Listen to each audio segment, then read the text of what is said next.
Marcos Sarabali está aqui com a gente também, quer fazer perguntas. Boa tarde, tudo bom? Tudo bem, graças a Deus. Tudo ótimo. Eu queria só voltar a um tema que a gente estava falando aqui antes. Você estava falando um pouquinho da combinação, do efeito da menor inflação com as pesquisas, né? E eu queria entender o seguinte, a gente viu agora o IPCA já apresentando deflação, acho que o mercado refazendo suas contas para agosto, já para setembro talvez. Só que a gente está vendo alguns efeitos, como a gente diz, diretos, né, na gasolina, nos combustíveis, que talvez afete muito mais a classe média no primeiro momento.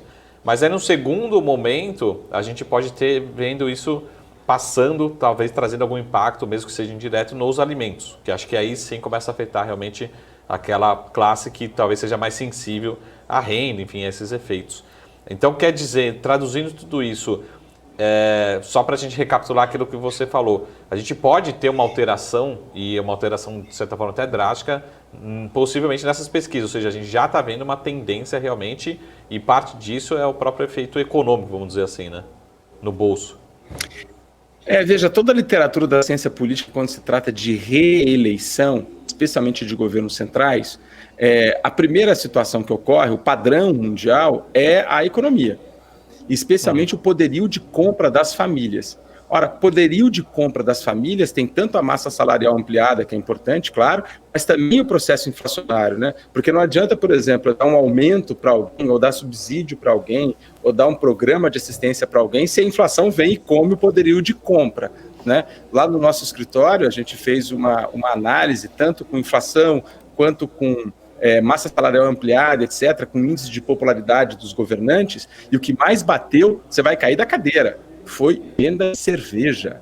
A venda de cerveja, ela é par e passo com a popularidade dos governantes. Por quê? Por que venda de cerveja?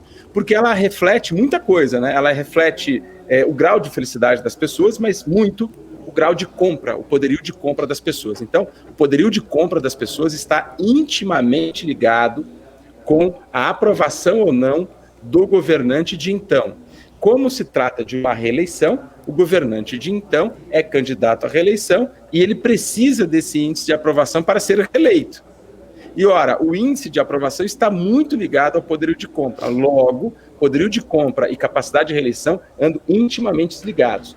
Nesse sentido, processos inflacionários são muito ruins para os candidatos à reeleição, né? Ainda mais com estoques pressionando aí algumas situações, como nós vimos no começo do ano, quando nós vimos a situação do diesel e do combustível aumentar drasticamente. E ali a gente viu que a candidatura de reeleição do presidente Bolsonaro começou a dar uma patinada, até porque ele é o candidato à reeleição e estava em segundo lugar.